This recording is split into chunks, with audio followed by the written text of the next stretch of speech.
Assalamualaikum warahmatullahi wabarakatuh. Kepada yang terhormat dosen pengampu mata kuliah Kurikulum dan Pembelajaran, Bapak Dr. Muhammad Andiana Ghaffar MMPD. Perkenalkan, saya Naila Elisha Zenaswa, saya perwakilan dari kelompok 4 yang beranggotakan 3 orang.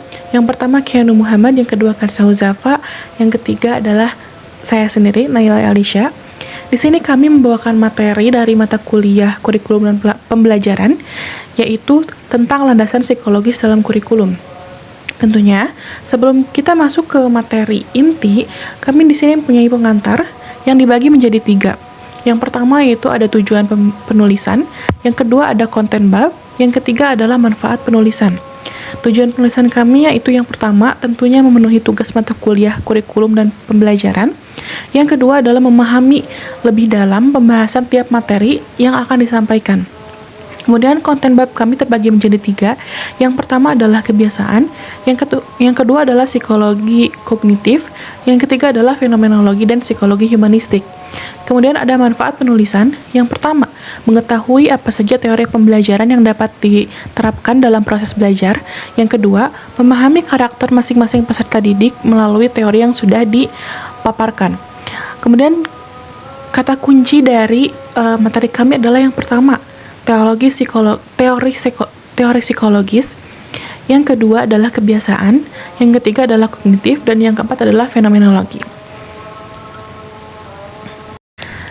Baik, kemudian kita lanjut kepada tujuan penulisan bab ini. Yang pertama adalah memahami peran landasan psikologis dalam membentuk kurikulum dan pembelajaran.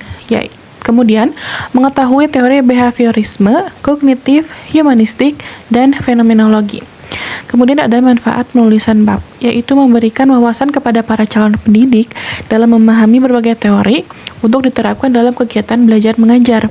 Karena sebagai seorang pendidik, kita tidak bisa asal menerapkan teori kepada peserta didik. Anak itu mempunyai daya tangkap yang berbeda-beda, sifat dan sikap yang berbeda-beda. Maka sudah sepatutnya kita sebagai seorang pendidik harus memahami sifat dan karakter peserta didik kita supaya tercapainya pembelajaran yang maksimal. Kemudian saya lanjutkan kepada pemateri selanjutnya. Kepadanya dipersilakan. A. Kebiasaan. Teori penguatan behavioristik. Menurut Kamus Besar Bahasa Indonesia, tidak ada definisi langsung untuk behaviorisme, tetapi KBBI mendefinisikan perilaku sebagai reaksi individu dan tanggapan terhadap lingkungan, yang kemudian menjadi dasar pengertian behaviorisme dengan aliran yang menekankan studi tentang tingkah laku yang dapat diamati dan dipelajari melalui interaksi lingkungan. Behaviorisme merupakan satu aliran dalam psikologi yang menekankan bahwa perilaku manusia itu dapat dipelajari dan dipahami melalui pengamatan terhadap respon yang diamati. Teori ini juga diusulkan oleh filsuf klasik seperti Aristoteles, Descartes, John Locke, dan Jean-Jacques dalam konteks pendidikan behaviorisme. Berfokus pada 2 aspek, yaitu penentuan perilaku melalui stimulus dan respon. Dengan kata lain, seorang murid belajar itu merupakan hasil dari interaksi antar individu dan lingkungannya. Penguatan teori behavioristik dikembangkan oleh Edward Lee Thorndike. Ia mengembangkan satu teori yang bernama connectionism atau teori hubungan stimulus dan respon, yang menjadi cikal bakal behavioristik. Ia mengatakan belajar adalah proses pembentukan kebiasaan, yaitu proses menghubungkan stimulus dan respons hingga membentuk asosiasi kuat yang berpengaruh besar tentang connectionism. Ini memunculkan kritik karena terlalu menekankan aspek mekanistik dan eksternal dalam belajar tanpa mempertimbangkan faktor internalnya. Kritik ini kemudian melahirkan teori-teori baru seperti kognitif dan pembelajaran humanistik yang lebih menekankan aspek psikologis dan sosial. Lalu pengaruh Thorndike, Tyler, Taba, dan Brunner.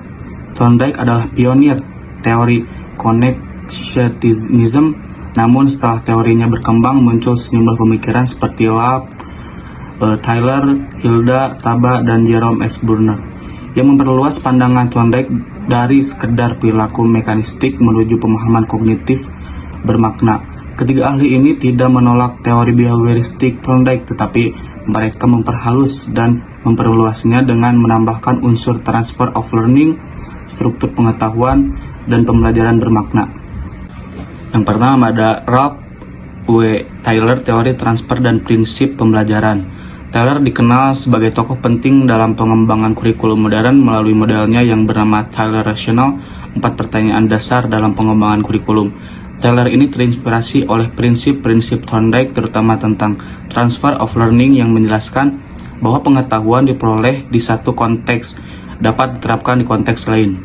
Lalu ada Hilda Taba, transfer of learning dan inquiry learning. Hilda Taba ini merupakan murid langsung dari Taylor dan juga seorang reformis kurikulum yang menekankan pembelajaran konseptual dan berpikir reflektif. Pendekatan Taba ini terhadap teori Thorndike mencakup 3 poin, yaitu mendorong pemecahan masalah dan penemuan, menolak sistem hafalan dan drill yang kaku, dan menyusun kurikulum yang berorientasi pada konsep dan prinsip umum bukan fakta terpisah. Yang ketiga ada Jerome S. Brunner, struktur pengetahuan dan discovery learning. Brunner membawa teori Thorndike dan Taba ke tingkat psikologi kognitif modern. Psikologi kognitif modern ini merupakan cabang psikologi yang mempelajari proses mental internal manusia seperti mengingat, memahami, dan mengambil keputusan. Psikologi kognitif ini berusaha memahami apa yang terjadi dalam pikiran manusia. Ia menekankan pentingnya struktur disiplin ilmu dan membantu siswa mentransfer pengetahuan ke situasi baru. Brunner sepakat dengan Thorndike bahwa pembelajaran yang bermakna itu melibatkan organisasi pengalaman dan penggenerasian konsep. Lalu yang ketiga adalah behavioristik dan kurikulum. Behaviorisme berpengaruh besar dalam pendidikan, terutama dalam perancangan kurikulum dan program pembelajaran yang terstruktur dan berurutan. Teori ini menekankan penguasaan materi melalui pemecahan pembelajaran menjadi unit-unit kecil, pengurutan tugas yang sistematis, serta pemberian penguatan untuk perilaku yang diharapkan. Behaviorisme juga digunakan untuk mengatasi kesulitan belajar dengan pendekatan yang preskriptif dan diagnostik. Namun, teori ini mendapatkan kritik karena dianggap terlalu sederhana dan mekanistik dalam memandang proses belajar. Penerapannya tampak dalam program pelatihan keterampilan dasar seperti SQ3R yang menekankan remediasi, penyesuaian bahan ajar dengan kemampuan peserta didik, kegiatan bertahap, latihan, pengulangan, dan penguatan. Baik, psikologi kognitif. 1. Perspektif kognitif. Psikologi kognitif mempelajari bagaimana manusia belajar, mengingat, menyimpan, dan menggunakan pengetahuannya dalam proses berpikir dan pemecahan masalah. Fokusnya tidak hanya pada jumlah pengetahuan yang dimiliki, tetapi juga pada cara pengetahuan tersebut diorganisasi dan dimanfaatkan. Dalam perspektif kognitif, ingatan terdiri atas memori jangka pendek dan memori jangka panjang. Memori jangka pendek mencakup memori segera yang bekerja otomatis dan memori yang memproses informasi secara sadar. Informasi dianggap penting dalam memori kerja akan dipindahkan ke memori jangka panjang untuk disimpan dan digunakan kembali. Proses ini menunjukkan bahwa belajar merupakan rangkaian pengolahan informasi dari penerimaan hingga penyimpanan jangka panjang. Kedua adalah teori Lev-Vygotsky, menekankan bahwa perkembangan kognitif anak dipengaruhi oleh interaksi sosial dan budaya. Pendidikan dipandang tidak hanya sebagai pengembangan kemampuan individu, tetapi juga sebagai sarana pewarisan budaya, sejarah, dan nilai-nilai masyarakat. Teori ini dikenal sebagai teori pengembangan sosiokultural dengan konsep utama zona perkembangan proksima, yaitu kemampuan anak menyelesaikan tugas lebih sulit dengan bantuan orang yang lebih ahli, serta peran alat budaya seperti bahasa dan simbol dalam membentuk proses berpikir. Lalu yang ketiga adalah dampak teknologi pada otak dan pembelajaran. Teknologi memiliki pengaruh besar terhadap cara otak dan proses pembelajaran karena otak manusia bersifat plastis dan mampu beradaptasi dengan pengalaman serta kebiasaan baru. Penggunaan perangkat digital dalam jangka panjang dapat mempengaruhi fungsi perhatian, ingatan, dan pengambilan keputusan. Namun, dampak tersebut tidak selalu positif. Kebiasaan multitasking dan paparan notifikasi yang terus-menerus dapat menurunkan kemampuan konsentrasi dan fokus dalam waktu yang lama. Selain itu, muncul fenomena amnesia digital atau Google Effect, yaitu kecenderungan mengandalkan internet sehingga kemampuan menyimpan dan memproses informasi secara mendalam menjadi berkurang. Penggunaan teknologi yang berlebihan, terutama pada malam hari, juga dapat mengganggu pola tidur akibat cahaya biru dari layar, yang berdampak pada menurunnya kualitas memori dan fungsi kognitif. Dalam beberapa kasus, ketergantungan terhadap media sosial dan game, dan daring dapat berfungsi menjadi kecanduan yang mempengaruhi kontrol emosi dan impuls. Meski demikian, teknologi juga memberikan manfaat besar apabila digunakan secara tepat, apalagi aplikasi edukatif dan permainan strategi dapat melatih kemampuan berpikir logis, pemecahan masalah, dan keterampilan visual spesial.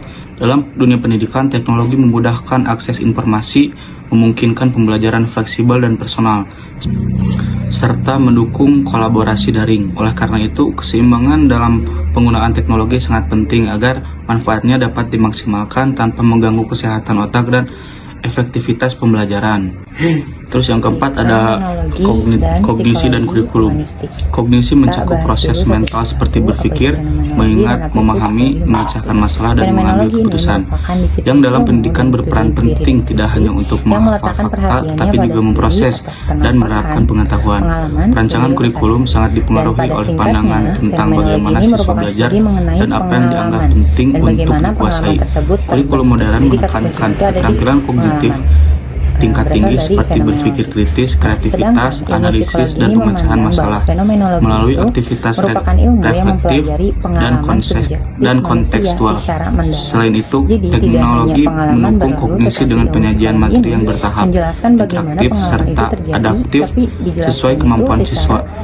Dengan mengintegrasikan teori kognitif dan teknologi secara tepat, kurikulum dapat meningkatkan efektivitas pembelajaran dan membentuk siswa yang mampu berpikir, mengevaluasi, dan berinovasi. Yang kedua Terima ada kasih. kecerdasan sosial dan emosional, dan yang ketiga ada fenomenologi dan kurikulum. Mari kita bahas satu persatu. Yang pertama yaitu teori Gestalt. Gestalt itu berasal dari bahasa Jerman yang memiliki arti bentuk atau keseluruhan. Nah, teori Gestalt merupakan teori atau suatu aliran psikologi yang menekankan bahwa persepsi, baik itu pola pikir atau belajar, cara seorang berpikir dan belajar itu tidak melihat dari elemen secara terpisah, tetapi secara keseluruhan. Jadi teori Gestalt ini melihat elemen-elemen itu tuh tidak secara terpisah, melainkan keseluruhan yang terorganisir. Gestalt ini berpendapat bahwa keseluruhan itu lebih daripada bagian-bagian. Jadi ada nilai lebihnya daripada yang bagian-bagian. Teori Gestalt ditetapkan dalam persepsi visual, dalam mempengaruhi pemikiran, belajar, pemecahan masalah, dan psikologi sosial dari bidang-bidang yang lain. Lalu, poin yang kedua yaitu kecerdasan sosial dan emosional. Kecerdasan sosial dan emosional merupakan dua hal yang berbeda. Sosial dan emosional itu merupakan dua hal yang berbeda, di mana sosial itu ada kaitan eratnya dengan kehidupan berkelompok, sedangkan emosional itu ada di dalam diri kita. Kita bahas dulu bagian dari kecerdasan sosial. Kecerdasan sosial merupakan kemampuan seseorang untuk memahami, berinteraksi, dan berhubungan secara efektif dengan orang lain.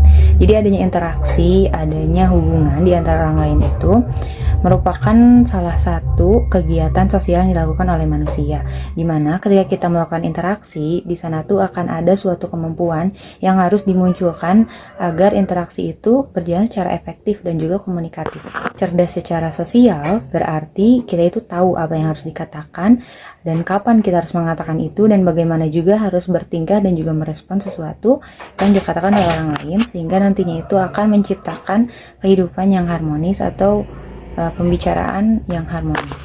Lalu ada ciri-ciri seseorang yang memiliki kecerdasan sosial. Ada 5 aspek. Yang pertama itu ada empati, yang kedua ada kesadaran sosial, yang ketiga ada komunikasi efektif, dan yang keempat ada kemampuan adaptasi, dan yang kelima ada kerjasama dan kepemimpinan. Yang pertama, empati itu merupakan sikap kita memahami perasaan dan keadaan situasi seseorang ketika seseorang itu mengalami sesuatu hal yang tidak diinginkan. Lalu yang kedua ada kesadaran sosial. Kesadaran sosial itu merupakan suatu sikap kita peka baik terhadap isyarat sosial, bahasa, dan juga suasana yang sedang terjadi. Yang ketiga, ada komunikasi efektif. Efektif di sini itu maksudnya komunikasi yang jelas, lancar, dan tidak terbata-bata.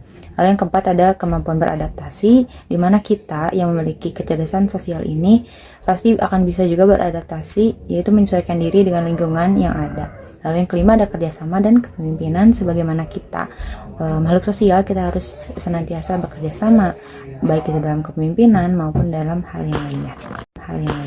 Lalu setelah membahas tentang kecerdasan sosial, ada juga kecerdasan emosional, di mana kecerdasan emosional ini merupakan kemampuan untuk memahami, mengelola, dan menggunakan emosi diri sendiri atau orang lain secara efektif. Jadi kayak memanage atau mengelola emosi diri sendiri. Nah, berbagai macam emosi yang dikeluarkan oleh manusia ini harus bisa dikelola dengan cara kita memiliki kemampuannya, yaitu kecerdasan emosional. Selanjutnya yaitu kecerdasan emosional. Emosi itu merupakan salah satu perasaan yang tumbuh dari diri kita sendiri sebagai manusia. Bisa merasa marah, sedih, bahagia, itu merupakan salah satu emosional ya. Lalu pengertian dari kecerdasan emosional tersendiri adalah kemampuan untuk memahami, mengelola, dan menggunakan emosi diri sendiri atau orang lain secara efektif. Jadi kita bisa mengelola emosi apa yang dikeluarkan oleh orang lain dan emosi apa juga yang dikeluarkan oleh diri kita, sehingga nantinya itu akan efektif dalam membangun hubungan yang sehat antar manusia. Tidak kalah dengan kecerdasan sosial, kecerdasan emosional juga mencangkup 5 komponen. Di antaranya yaitu 1, kesadaran diri, yang kedua ada pengendalian diri, dan yang ketiga ada empati, yang keempat ada motivasi, dan yang kelima ada keterampilan sosial. Poin ketiga adalah fenomenologi dan kurikulum. Fenomenologi sebagaimana yang telah saya sebutkan di atas, tetapi lebih detailnya bahwa fenomenologi ini terbagi dalam 2 kata, yaitu fenomeno, dan logos atau logi. Fenomeno itu merupakan bahasa yang berasal dari bahasa Yunani, itu fenomenon yang artinya yang nampak. Sedangkan logi atau logos itu merupakan ilmu. Fenomenologi merupakan studi tentang pengalaman dan bagaimana pengalaman itu tampak atau muncul. Dalam penelitian kualitatif, fenomenologi sering dipakai untuk menggali esensi makna dari pengalaman hidup seseorang ataupun kelompok, dengan beberapa pertanyaan seperti apa saja yang dialami dan bagaimana pengalaman itu bisa terbentuk. Pendapat ini menekankan bahwa fenomenologi hal ini menekankan adanya intensionalitas pengalaman, bahwa kesadaran selalu ke arah sesuatu, bukan terinterpretasikan dengan kosong. Fenomenologi ini berfokus pada pengalaman subjektif dan bagaimana makna yang dibentuk dari pengalaman tersebut. Jadi tidak hanya pengalaman saja kita melihat, tetapi fenomenologi ini mengajarkan bagaimana pengalaman itu dapat diambil, apa maknanya, dan apa juga isinya yang nantinya itu akan membuahkan suatu pendapat. Samping pengertian fenomenologi, ada juga pengertian kurikulum. Kurikulum yaitu rencana atau peraturan mengenai isi, tujuan, serta cara penyelenggaraan pembelajaran yang menjadi pedoman dalam konteks pembelajaran. Isi dari kurikulum ini dapat kita ajukan dari sebuah pertanyaan, sebagaimana apa yang harus dipelajari, tujuan apa saja, mengapa kita harus mempelajari, lalu bagaimana cara kita mempelajarinya melalui metode penilaian ataukah metode yang lainnya. Yang pada dasarnya fenomenologi ini merupakan peta arah pendidikan yang membangun guru dan siswa mencapai hasil belajar yang diinginkan. Lalu fungsi dari kurikulum yaitu pedoman bagi guru dalam melaksanakan pembelajaran, lalu ada juga alat pencapaian suatu pembelajaran, lalu panduan dalam hal evaluasi ataukah dalam hal penilaian, metode, dan lain sebagainya, lalu juga merupakan sarana perkembangan dalam suatu pembelajaran. Mungkin sekian saja materi yang dapat saya sampaikan. Mohon maaf bila ada kesalahan dalam berucap ataupun dalam berargumen. Mohon dimaafkan. Selanjutnya saya kembalikan kepada moderator. Baik, tibalah pada kesimpulan materi kami, yaitu secara umum, pembelajaran dapat dianalisis melalui 3 teori utama, yaitu behaviorisme, perkembangan kognitif, dan fenomenologi. Behaviorisme sebagai teori tertua kini telah bertransformasi menjadi berbagai model pembelajaran modern, seperti pembelajaran individual, instruksi langsung, dan pembelajaran berbasis penguasaan, serta membedakan antara conditioning klasik yang menekankan asosiasi stimulus-respons dengan conditioning operan yang menekankan respons yang dihasilkan. Setelah rekan-rekan mempelajari materi kami, rekan-rekan calon pendidik harus mengetahui metode pembelajaran apa yang cocok pada peserta didik, karena peserta didik itu mempunyai daya tangkap dan sifat dan sikap yang berbeda-beda, sehingga kita sebagai calon pendidik harus menyesuaikan metode pembelajaran yang sesuai untuk mencapai pembelajaran yang maksimal. Sekian dari kelompok kami, mohon maaf bila ada kekurangan. Wabillahi taufiq wal hidayah. Wassalamualaikum warahmatullahi wabarakatuh.